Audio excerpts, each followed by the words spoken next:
আজ ঢাকায় মাননীয় প্রধান উপদেষ্টা মহোদয়ের ডাকে বাংলাদেশের বিভিন্ন ধর্মের নেতৃস্থানীয় ব্যক্তিবর্গ তারা উপস্থিত হয়েছেন। আজকে বসলাম এই জন্য, পরিস্থিতি যা পত্রপত্রিকায় দেখছি, মানুষের মধ্যে দেখছি, তো মনে অনেকগুলো প্রশ্ন জেগেছে। সেই প্রশ্নগুলোর জবাব খুঁজে পাওয়ার জন্য আপনাদের সঙ্গে বসা। আমাদের রাজনৈতিক কলহ, ব্যক্তিগত কলহ, পারিবারিক কলহের তুলনায় আমাদের দেশের ধর্মীয় কলহ উল্লেখ করবার মতো আছে বলে আমার কাছে মনে হয় না। আইনজীবী আলিফ হত্যাকাণ্ড ঘটলো, সাথে সাথে আমি আমার দায়িত্ব থেকে নিজে এবং অন্যান্য আলেম ওলামাদের সাথে কথা বলেছি। পৃথিবীর অনেক দেশে যারা আমাদেরকে সকাল বিকাল নসিহত করেন, আমি তাদের প্রতি শ্রদ্ধা রেখে বলছি, সেখানে যেরকম আমরা দেখি দলে দলে মানুষ গিয়ে বিভিন্ন ধর্মাবলম্বীদের উপাসনালয়ে হামলা করে, আমাদের দেশে বিচ্ছিন্ন ঘটনা ঘটে না আমি তা বলবো না, তবে রিনাউন্ড ওলামা একরাম অত্যন্ত দায়িত্বশীল এবং দায়িত্বশীলতার পরিচয় তারা দিয়ে থাকেন। আমার মনে হয় এই জিনিসটা আমাদের অব্যাহত গতিতে এগিয়ে নিয়ে যেতে হবে। আমি আশা করছি আমাদের ঐক্যে কেউ চির ধরাতে পারবে না এবং এক্ষেত্রে আমাদের সীসাডালা প্রাচীরের মতো চলতে হবে। আমাদের পার্শ্ববর্তী দেশের বিভিন্ন ভুইফোড় গণমাধ্যম, না বলে বলতে হবে বিভিন্ন প্রচার মাধ্যম, বিভিন্ন ইউটিউবার আমাদের এই প্রিয় স্বদেশকে দুর্নাম করবার জন্য যারা যেভাবে চক্রান্তে লিপ্ত, এই দেশের মানুষের খেয়ে, এদেশের মানুষের পরে, এদেশের মানুষের টাকায় চলে কিছু মিডিয়াও তাদের দোসরের ভূমিকায় অবতীর্ণ হয়েছে।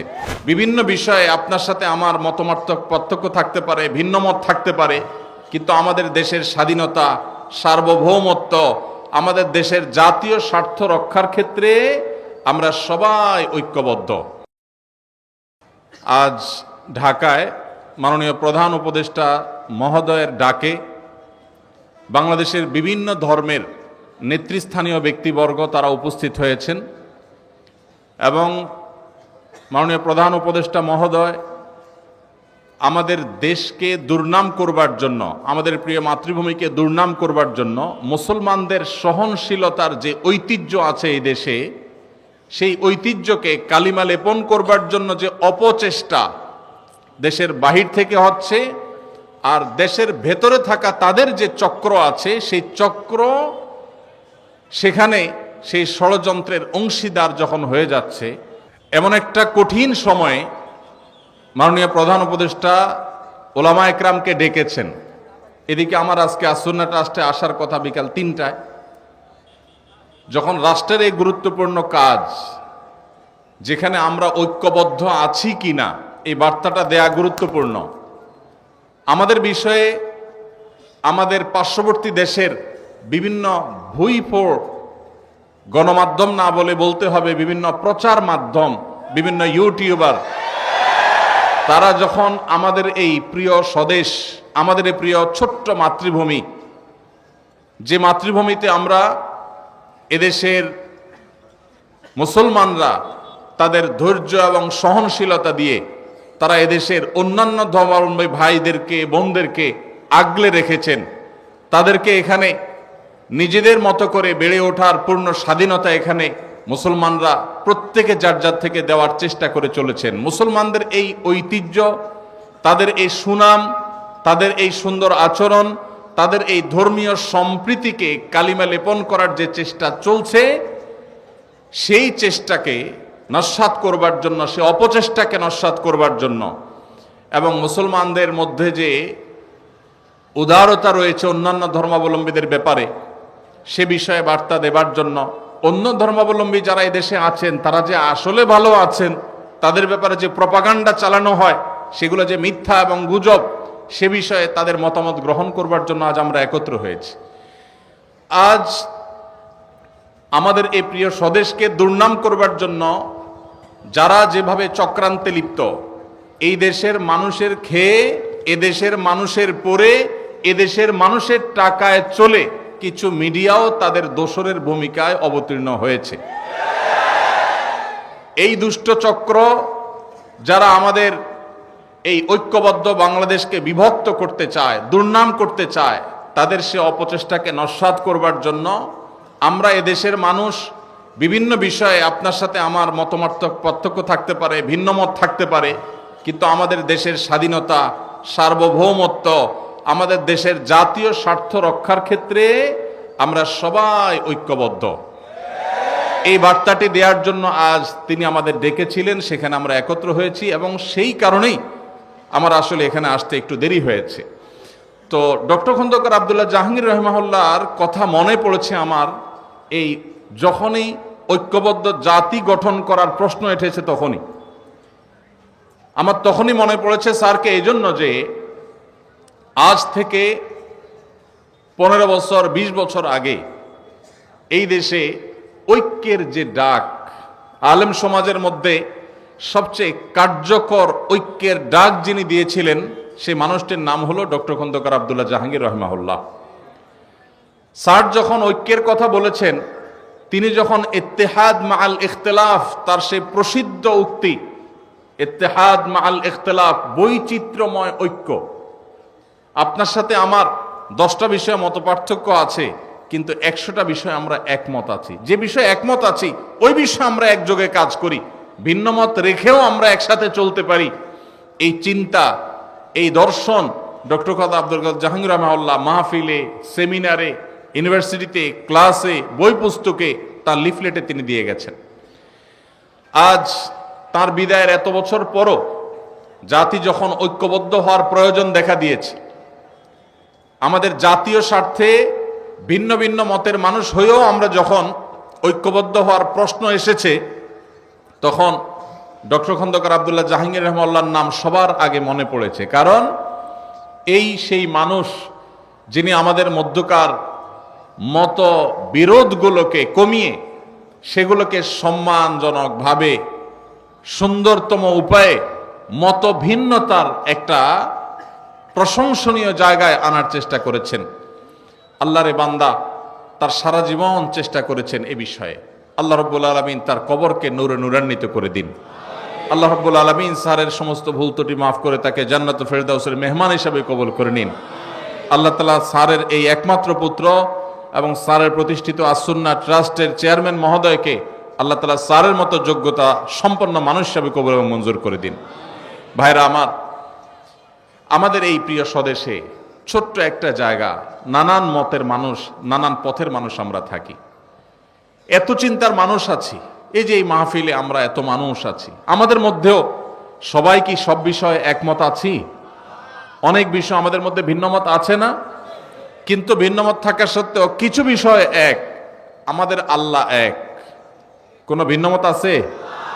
আমাদের রাসূল সাল্লাল্লাহু আলাইহি ওয়াসাল্লাম, আমাদের কোরআন, আমাদের হাদিস, আমাদের ঐক্যের যে জায়গাগুলো, সেগুলো যদি একটা একটা করে আমরা তালিকা করি, আমরা দেখব মতপার্থক্য যদি আমাদের একজনের সাথে অন্যজনের 10টা 20টা বা 50টা বিষয় হয়, মতৈক্য রয়েছে আমাদের তার চাইতে বহুগুণ বেশি।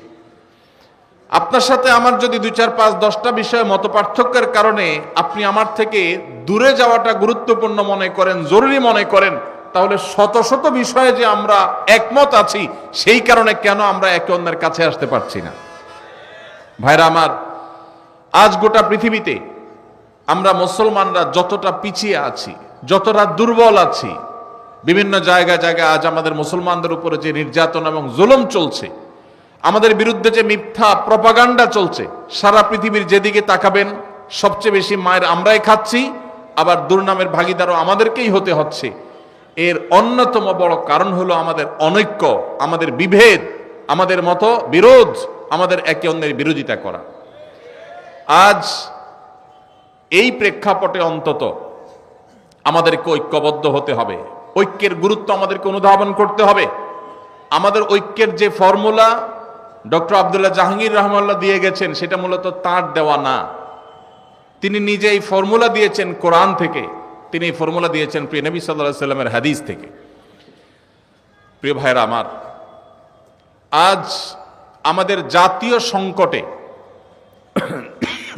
যখন আমাদের দেশকে, এদেশের মানুষকে বিশ্ব দরবারে আমাদেরকে অসহিষ্ণু হিসাবে, আমাদের মধ্যে সম্প্রীতির অভাব আছে এই হিসেবে যখন চিত্রায়িত করার অপচেষ্টা করা হচ্ছে, আমরা যারা মুসলমান আছি, সংখ্যায় যারা আমরা এদেশের নাগরিকদের মধ্যে বেশিরভাগ আমরা মুসলমান আছি, আমাদের দায়িত্ব হয়ে গেছে বিশ্বকে দেখিয়ে দেওয়া যে আমরা ভিন্ন মতের মানুষদের প্রতি আমাদের সহিষ্ণুতা, আমাদের ধৈর্যশীলতার যে দৃষ্টান্ত স্থাপন করতে পারি, সভ্য পৃথিবীর বহু দেশ আছে যারা রীতিমতো আমাদেরকে সবক দেয়, সংখ্যালঘুদের অধিকারের কথা স্মরণ করায় দেয়। তাদের চাইতে আল্লাহ তাআলা আমাদেরকে সহিষ্ণুতা, ধৈর্যশীলতার ক্ষেত্রে অন্তত এক ধাপ হলেও এগিয়ে রেখেছেন, আলহামদুলিল্লাহ। আপনারা দেখেছেন বিগত আমলের শেষের দিকে ফরিদপুরের একটা সম্ভবত মসজিদ নির্মাণকে কেন্দ্র করে বা কোন একটা স্থাপনাকে নির্মাণকে কেন্দ্র করে দুজন শ্রমিক, তাদেরকে অন্য ধর্মাবলম্বী একজন তথাকথিত জনপ্রতিনিধি নির্মমভাবে একটা প্রোপাগান্ডা ছড়িয়ে গণপিটুনি দিয়ে একরকম তাদেরকে নির্মমভাবে হত্যা করা হলো। সেই ঘটনায় আপনারা লক্ষ্য করেছেন, আপনাদের মনে থাকার কথা, সারা দেশে ওলামায়ে কেরাম এইরকম দায়িত্বশীলতার পরিচয় দিয়েছেন যে ওই ঘটনার জেরে পাল্টা হামলা, দাঙ্গা, কোন প্রকার অশান্তি এদেশের মাটিতে চুল পরিমাণ হতে দেন নাই ওলামায়ে কেরাম। শক্ত হাতে ঢাকা থেকে আমার মনে আছে দায়িত্বশীল ওলামায়ে কেরামের একটার পর একটা প্রতিনিধি দল এসেছেন, তারা স্থানীয় লোকদের সাথে বসেছেন, ভিজিট করেছেন এবং মানুষকে তারা শান্ত রেখেছেন। ওলামায়ে কেরাম যদি চুল পরিমাণ একটু ইন্ধন দিয়ে দিতেন তাহলে মেসাকার হয়ে যেত। আপনারা দেখেছেন কয়দিন আগে তরুণ আইনজীবী সাইফুল ইসলাম আলিফকে নির্মমভাবে দিনের আলোতে অত্যন্ত নৃশংসভাবে তাকে হত্যা করা হলো। সাধারণ মুসলমানরা জানেন, মুসলমান হওয়ার কারণে, দ্বীনি চেতনার কারণে তার পেশাগত দায়িত্ব পালন করতে গিয়ে তাকে এই নির্মম খুনের শিকার হতে হলো। এত বড় একটা ঘটনার পর আপনারা দেখেছেন এদেশের সর্বোচ্চ পর্যায় থেকে নিয়ে একেবারে রুট লেভেল পর্যন্ত ওলামায়ে কেরাম সর্বসাধারণকে শান্ত থাকতে বলেছেন। এরকম একটা পরিস্থিতি যেখানে ক্ষোভে ফুসে উঠছে মানুষ, সেখানে ওলামায়ে কেরাম মানুষকে শান্ত থাকার কথা বলেছেন এবং ওলামায়ে কেরামের আহ্বানে সাড়া দিয়ে সারা দেশে আলহামদুলিল্লাহ একটি চুল পরিমাণ অনাকাঙ্ক্ষিত ঘটনা ঘটেছে বলে কেউ দেখাতে পারবে না। ভাইরা আমার, এদেশের মুসলমানরা তাদের ধৈর্য, ধর্মীয় সম্প্রীতির ক্ষেত্রে তাদের সহিষ্ণুতার যে পরীক্ষা, এই পরীক্ষায় একবার দুইবার নয়, শতবার উত্তীর্ণ হয়েছে। তারপরে এক শ্রেণী মানুষ আপনাদেরকে দোষারোপ করার, আমাদেরকে দোষারোপ করার চেষ্টা করে। এই জন্য আমাদের দায়িত্বশীলতা অনেক বেড়ে যায়।